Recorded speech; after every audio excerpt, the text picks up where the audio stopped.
Waalaikumsalam warahmatullahi wabarakatuh. Bapak Ibu semuanya. Gimana? Sehat semua? Alhamdulillah sehat. Alhamdulillah, syukur kalau pagi hari ini kita masih dalam keadaan sehat walafiat. Karena sehat merupakan nikmat yang luar biasa. Bapak Ibu, pertemuan kali ini adalah pertemuan yang kesekian kalinya. Kita akan melanjutkan materi langkah 3 yang telah disampaikan oleh teman-teman pada pertemuan sebelumnya tentang lansia. Pada kali ini kebagian pada poin 3 sampai poin 5. Mas, sebelum saya mulai, Bapak Ibu, pada materi sebelumnya telah dibentuk kelompok ya, menjadi 3 kelompok. Pertama, ini terkait dengan perubahan lansia. Yang pertama, perubahan fisik ya, fisik. Yang kemudian yang kedua adalah perubahan psikososial yang berhubungan dengan orang lain, dan terakhir adalah spiritual. Ini sudah di kelompoknya Pak Faisal, ini kelompok fisik ya. Nanti kita akan bahas bagaimana perubahan yang terjadi terhadap fisik lansia. Kemudian Bapak ini kelompok yang psikososial ya. Psikososial ini berhubungan dengan sosial, dengan orang lain. Bagaimana kemudian komunikasinya, hubungannya dengan orang lain. Dan kelompoknya Pak Khairullah ini yang terakhir tentang spiritual. Apa kemudian ada perubahan secara rohani ketika orang itu masuk pada masa lansia. Baik, karena ini sudah ada kelompoknya masing-masing dan sudah didiskusikan, saya tinggal kemudian melanjutkan saja ya terhadap hasil diskusi yang telah dibahas oleh bapak-bapak, ibu-ibu pada pembahasan sebelumnya. Saya minta perwakilan satu gitu ya untuk menyampaikan hasil diskusinya sesuai dengan kelompok masing-masing. Mbak, Pak Faisal, hasil diskusi tentang masalah perubahan lansia dari sisi fisik. Bagaimana hasilnya? Keriput, Pak. Oh, diantaranya keriput. Kemudian yang kedua, apalagi? Lupa. Oh, sering lupa. Iya. Ini terkait dengan fisik ya? Iya. Kemudian yang ketiga, Sering buang air sembarangan. Buang air sembarangan. Iya. Ada lagi? Sudah, Pak. Oh, sudah. Itu diantara perubahan-perubahan yang terjadi pada lansia. Nah, dari perubahan fisik ini, Bapak Ibu sebagai orang yang kemudian menjaga atau merawat lansia, dibutuhkan beberapa hal. Diantaranya adalah Bapak Ibu harus benar-benar memahami bahwa ketika sudah masuk lansia ini memang akan mengalami perubahan-perubahan. Tidak boleh dimarahi ketika misalnya kencing sembarangan atau bahkan misalnya diulang-ulang, bentar-bentar kamar mandi, sebentar-bentar kamar mandi misalnya. Itulah yang akan terjadi pada lansia. Maka dibutuhkan kesabaran di dalam mengasuh atau menjaga lansia. Bagus. Kemudian coba kelompok yang kedua ya, yang psikososial ya, terkait dengan hubungan sosial dengan orang lain, bagaimana ketika sudah lansia. Ada hasilnya Bapak? Belum ini. Oh, belum ya, belum selesai. Pak Khairullah yang diwakili Pak Sarkawi mungkin ya, terkait dengan perubahan rohani, psikologis. Lansia, ketika sudah masuk lansia, apa perubahan yang terjadi dari sisi rohani? Sering merasa ketakutan, Pak. Sering merasa ketakutan. Ada lagi? Jarang beribadah. Jarang beribadah, ya. Terus jarang berinteraksi dengan sesama tetangga dan lain-lain, Pak. Nah, ini sudah masuk psikososial ya. Psikososial, tidak ya. masuk daripada yang rohani. Oh, ada iya. yang lain? Nggak ada, cukup, Pak. Oh ya, baik. Nah, itu. Ini bapak-bapak, ibu-ibu, ini harus dipahami bahwa ketika sudah masuk lansia, perubahannya minimal ada 3, yaitu perubahan pada sisi fisik, yang misalnya keriput, sudah rentan, tidak bisa bangun sendiri dan semacamnya, gitu ya.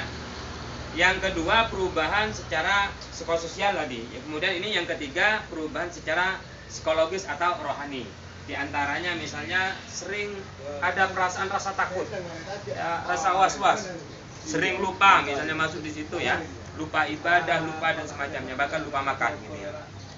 Terus kemudian ya jarang beribadah karena mungkin kondisi. Nah, ini juga harus dipahami. Jangan sampai kemudian misalnya sudah lansia, tidak puasa dimarahi gitu ya. Atau misalnya tidak sholat langsung dimarahi.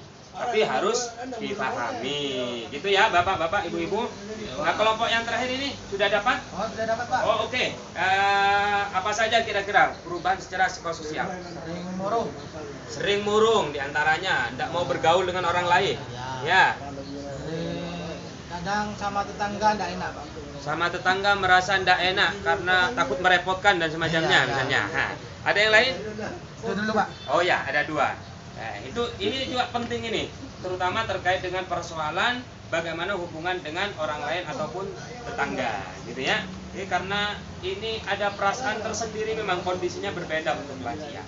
Maka Bapak Ibu yang merawat harus benar-benar paham ini. Ketika misalnya ketika masih muda sering komunikasi dengan tetangga dengan sekedar lansia, tidak mau misalnya, ini memang kondisi yang memang akan terjadi dan ini harus dimaklumi gitu ya, agar kemudian perkembangan, pertumbuhan dan kehidupan lansia itu sendiri Bapak Ibu-ibu bisa terjaga dengan baik. Pak, Ya. saya punya tetangga ya Pak. Oh iya. Lansia. Itu apa ya? Sering naik-naik genteng Pak. Oh, sering naik genting. Kok Iya. bisa ya lansia naik genting? Sehat berarti? Ya lumayan sehat. Lumayan sehat. Kadang itu agak Pak, pikirannya kayak orang gila itu Pak. Agak stres lah. Agak stres. Makanya sering naik-naik ke genteng. Iya. Yang mau Bapak tanyakan apa? Ya maksudnya itu gimana? Apa mau diisolasi di rumah, Ya, di kamar? Ya, paham ya. Apa mau apa istilahnya? Pengkot. Ya semacam, bukan semacam dipasung, tapi bukan dipasung. Ditalii. Iya, Diikat misalnya. diikat. Hampir sama lah. Iya. Ya. Nah, bagaimana ketika misalnya lansia yang kita rawat mengalami seperti apa yang ditanyakan oleh Bapak Faisal ini misalnya, sering melakukan hal-hal yang aneh gitu ya, atau mungkin di luar kebiasaan misalnya.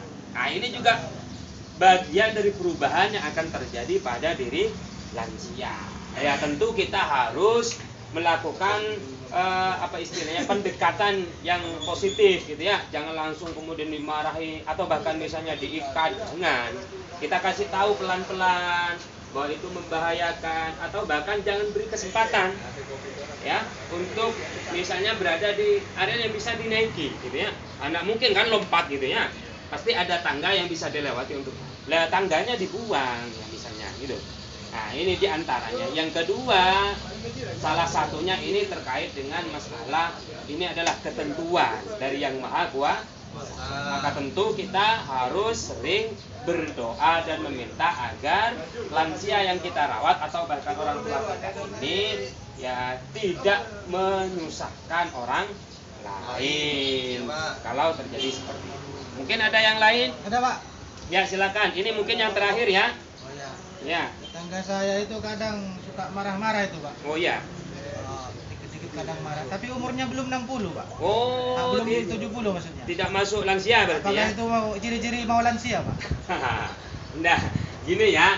Ciri-ciri lansia ya minimal umurnya kalau secara aturan itu adalah 70 tahun ke atas.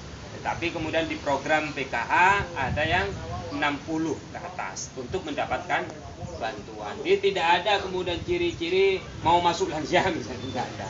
Nah, cuma itu mungkin bagian dari karakter. Karena ini di luar lansia, maka sebenarnya ini tidak perlu untuk kita bahas.